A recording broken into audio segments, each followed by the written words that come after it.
This is my bitter melon as of today, May 28th. So it was raining for the last 2 days, so it helped a lot.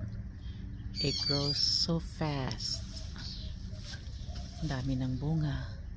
Alright. Some of them ready to be harvested. Look at that. It's pretty. Daming maliliit na bunga. Ito yun ang palaya ko.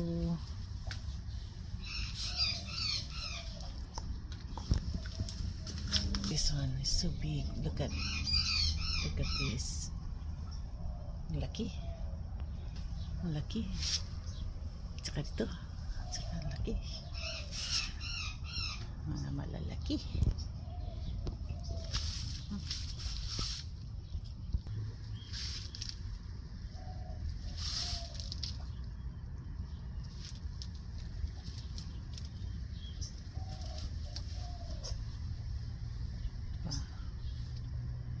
Daming bunga.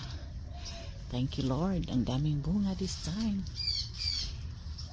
Sana hindi masyadong mainit kasi ayaw nila ng sobrang init.